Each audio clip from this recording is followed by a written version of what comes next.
Alright, so we have already discussed about nucleic acids, what they are, what they do, their composition, types of nucleic acids, and even a central dogma of molecular biology, which consisted of transcription, translation, and replication. Now, we're going to talk about changes in the nucleotide sequences. And when I say change, well, it could actually be something good. For example, you change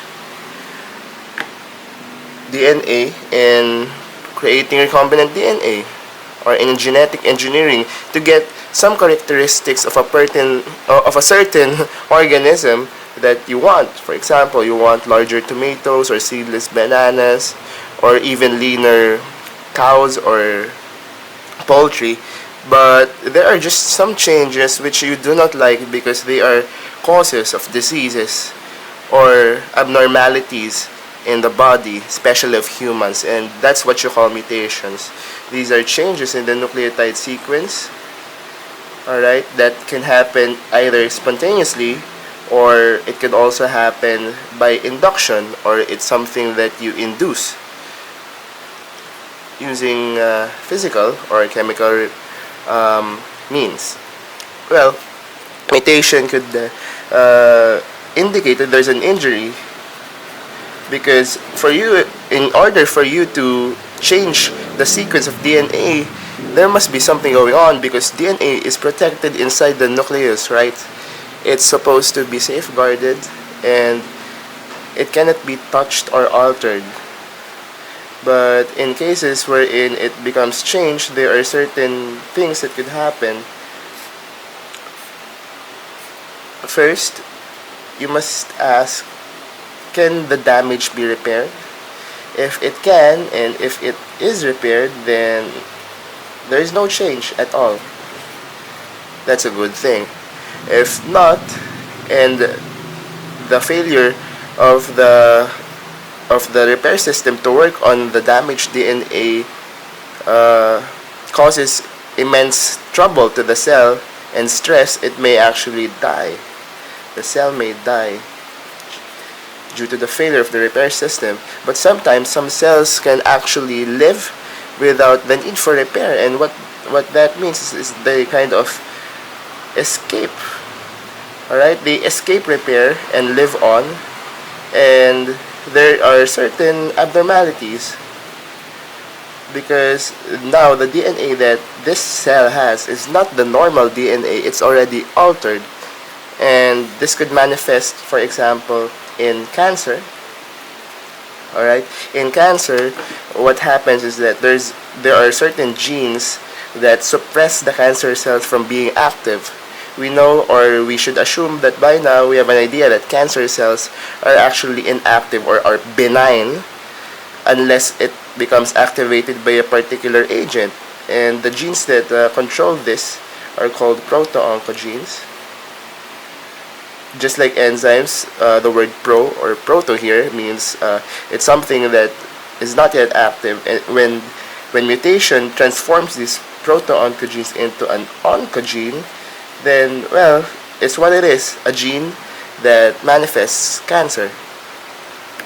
Now, another result could be teratogenesis, or meaning there is a problem arising with a newborn. So these are congenital abnormalities. It could range from mental disability to spinal cord abnormalities, or even loss of limbs like hands or feet. And this is due to intense aberrations or errors in the genes due to mutation that did not die and affected many cells throughout the lifespan of the fetus. That's why certain abnormalities occurred. Now, mutations can happen in a large part of the gene sequence, alright, or in just small pieces of it, such as actual bases only. The purines, the pyrimidines may be the only ones affected. But in cases wherein we have mutations involving entire genes, or let's say chromosomes, we have several types of these mutations. Alright. First is, for example, I have 5 parts of the entire gene. What happens is that after mutation, I have this one.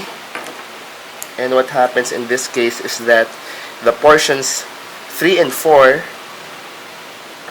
became removed, or they were gone after the mutation.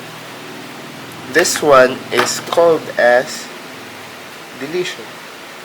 In this particular example, sections 3 and 4 became deleted. Next, this is actually quite much the opposite of deletion, so to speak. Here, what happened is that portions 2 and 3 became duplicated. Alright? Instead of having just one copy of this after mutation, now you have 2 copies of 2 and 2 copies of 3. And this one is known as duplication. Sections 2 and 3 became duplicated. Next, I have the same here, but what happens is that after the mutation, the sections 2, 3, and 4 became reversed. Alright? It's as if they were flipped. Alright? They were inverted. That's what the name of this mutation is. Inversion. This is inversion. Alright? Now, let's say we have one gene comprising of this one. Alright? 1, 2, 3, 4, 5, 6. And so what's supposed to happen is that it's supposed to divide into 1, 2, 3, 4, 5, 6. Let's assume that. Alright? After cell division.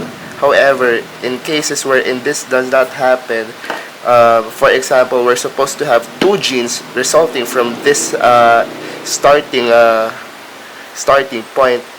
At the end of the cell division, we still had 1 instead of 2 because there's a failure to separate. Or another term for failure to separate is non-disjunction. This is why, for example, our bodies contain 23 pairs of chromosomes, 22 of them for somatic, and just 1 pair for the sex cells or the gametes. Now, we assume that these 22, when they divide, these become 44 pairs, and we assume that after division, this becomes 2. So we get a total of 46. Alright, 46. Now, in cases wherein, for example, this one, X is supposed to divide into X plus X in females, this sex chromosome, if non-disjunction happens to this one, what happens is that instead of having 2, what we will have is 1. And instead of having 46, we will have 44 plus 1, 45. Alright, and we have these diseases known as aneuploidies, wherein instead of having 46, you either have 45 or 47. When you have 45, that means you have 1 instead of the 2 normal sex chromosomes. That in particular is termed as monosomy because you only have 1 instead of 2. The normal state, which we have disomy, again XX in females and XY in males. Alright, and there are many other aneuploidies known as trisomies, wherein you have 3 of these, like XXY or XYY or even XXX. Alright, so these are the diseases that come from non-disjunction. And finally, we have another one, alright, another form of mutation involving entire chromosomes. For example, I have this. Let's use the same example here in non-disjunction. Alright, we have this one, 2 genes. And what happened after mutation is something like this. 1, 2, 3. Oh, let me change that. 1, 3. Alright, or you could put it in something like 1, 5, 3, 4, 3, 6. Okay, in both cases, alright, in both cases, from the initial 1, 2, 3, and 4, 5, 6, here, what happened is that 2 from this gene transferred to this one. Or in this case, there's a double replacement wherein 5 from this one went to the other side and 2 from the first gene went to the other. In both cases, there's a relocation, alright, or a translocation, a transfer in location between the two genes. Alright, so here you have it. You have deletion, duplication, inversion, translocation, and non-disjunction when you talk about entire chromosomes or genes. However, there are some cases wherein you only have mutations at the base only. Alright, at the base, meaning the bases that we have again are the purines and pyrimidines. Here, the only change that happens is within them. Alright, for example, I have this. Alright, this one is guanine.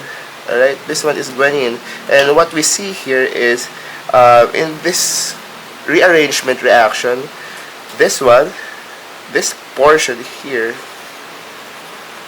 became this one. And this one is a ketone, right? This is a keto functional group here. And then this one is a double bond. Alright, sorry, this is a mistake. This is supposed to be OH. Alright, this is a double bond here, and then this is an OH. This is an enol, right? And from organic chemistry, we should be able to assume that this is a tautomerization reaction. And there is a problem here because this hydrogen here is supposed to contribute to the hydrogen bonding between bases when the DNA is in a double helix form. When the H becomes removed here, there is a disruption now in the hydrogen bonding, and instead of having a helix in good shape, it might actually be disrupted, you know, and that would cause problems when we go to the central dogma, because now there's a certain abnormality when the enzymes responsible for replication, alright, come to this particular portion. It may not actually be read. It may not be read, and therefore it may not be carried over to the duplicated DNA, and that's a problem because in that case you didn't anymore carry over this particular guanine to the replicated DNA. That's of course bad. That's already a mutation. Alright, and here this is a spontaneous reaction. That means that this could actually happen at any given time without the necessity of any reagent, any physical or chemical reagent. And sometimes these spontaneous mutations can actually happen and can actually be reversed. They are reversible, such as this one. We know that tautomerization is actually reversible, so this might not actually be harmful. Alright, we have other spontaneous mutations right here. Okay, and what happens is that we're going to look at this and the particular amino acids that they produce after translation. Alright, so here for example we have UCU encoding for serine, and after the mutation that happens is that the U became C. However, the amino acid that the mutated codon or triplet encoded for is still serine, so it doesn't matter. The same amino acid was encoded, so if you have the protein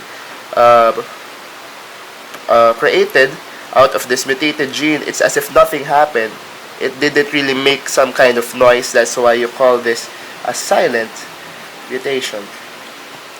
Now, if you have this one encoding for serine again, alright, then what happens is that this is the one that transformed to this, and now the amino acid that the mutated codon encodes for is different from this one.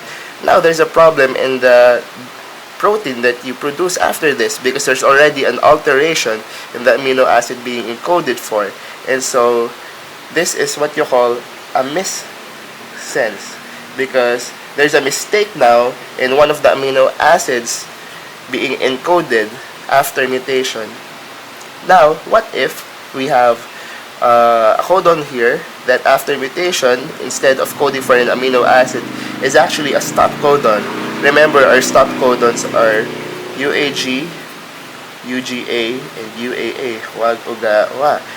Now, after the mutation, the codon will not encode for any amino acid, so that's why it's called nonsense. No amino acid encoded for.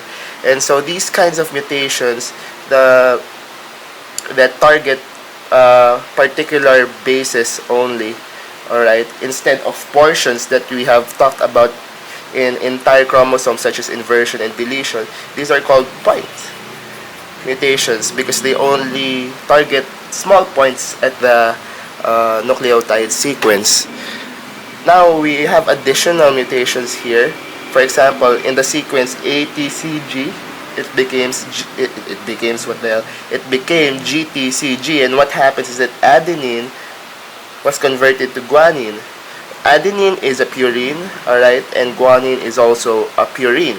So if we have an exchange from purine to purine, or vice versa, meaning you have an exchange of pyrimidine to pyrimidine, that point mutation is known as transition.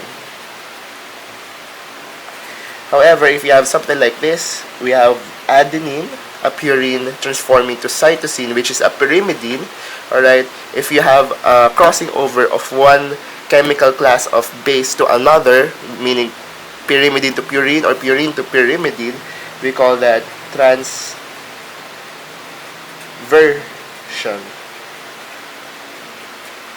Alright, so those are the point mutations.